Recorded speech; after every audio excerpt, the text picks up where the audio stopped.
saya itu kan sebenarnya yang disampaikan oleh Bro Ketum Giring itu kan ada 2 poin yang saya catat di sini.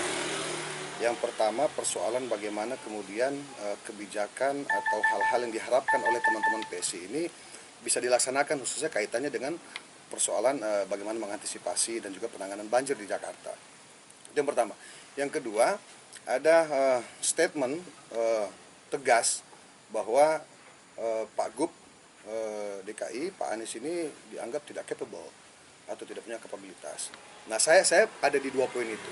Tapi yang paling utama adalah persoalan kapabilitas sebenarnya. Saya menyampaikan kepada Bro Ketum Giring ini bahwa tidak boleh serta-merta menyampaikan seorang pejabat publik, apalagi ini di level Gubernur DKI.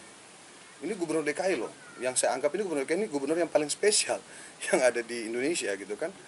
Kalau kemudian dikatakan Pak Gub DKI ini tidak capable, pertanyaan saya adalah siapa yang capable? Jangan lupa, Pak Anies ini hasil dari produk politik, hasil dari produk demokrasi. Dipilih lebih dari 50% masyarakat Jakarta. Di pundak beliau itu mayoritas masyarakat Jakarta memberikan dukungan. Sehingga kontrak kerja politik beliau itu selama 5 tahun sampai 2022. Itu yang pertama. Nah, hari ini 2021 masih ada 1 tahun masa jabatan yang harus beliau selesaikan. Masih ada kerja-kerja politik yang harus beliau laksanakan gitu. Nah, kalau kemudian dikatakan tidak capable, kemarin-kemarin kemana aja? Itu pertanyaannya. Nah, kedua, persoalan kritik. Sebenarnya ini tidak dalam tupoksi saya, tapi saya izin berpendapat saja bahwa pemerintah itu bekerja by system. Ada perangkat kerja, ada regulasi, ada pos anggaran gitu. Ada sumber daya manusia dan lain sebagainya. Kalau kemudian dikatakan, saya kalau nggak salah ada baca bahwa katanya ada anggaran normalisasi dihilangkan, ya kan, pengurukan ditiadakan, pembuatan waduk dan lain sebagainya sepertinya tidak ada. Pertanyaan sederhananya adalah, kok bisa tidak ada anggarannya?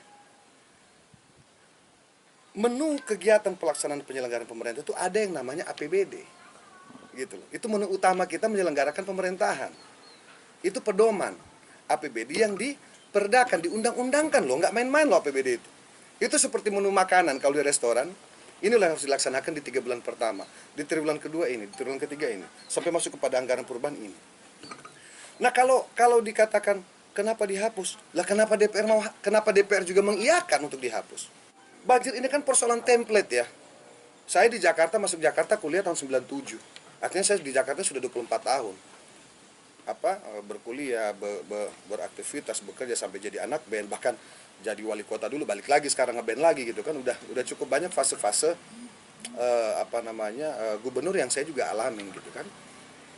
Ya, jadi kita tidak kemudian menilai bahwa gubernur dulu tidak melakukan apa-apa. Semua punya kerja-kerja dengan porsinya. Yang saya persoalkan adalah kenapa kemudian Pak Anies dikatakan tidak capable.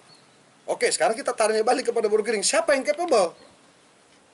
Kalau Pak Anies ini dianggap tidak mampu, so siapa yang mampu? Gitu loh. Ini kan terlalu politis. Gitu loh. Malah terkesan tendensius kan. Nah, artinya apa? Kalau memang ini minta maaf arahnya ke arah statement politis, ya sebentar lagi kan selesai Pak Anies. Tunggu waktunya. Kan gitu kan? Tunggu waktunya, bertarung lagi gitu loh. Kalau kemudian ke depan katakanlah PSI, teman-teman PSI punya kader, punya calon yang memang dianggap capable tadi, dianggap mumpuni untuk maju sebagai gubernur DKI, khususnya mengatasi banjir, ya dorong. Biarkan masyarakat yang akan menilai nanti. Apakah kader yang didorong oleh PSI atau partai-partai lain ini sesuai dengan apa yang kita harapkan apa tidak, gitu. Menang apa tidak, gitu.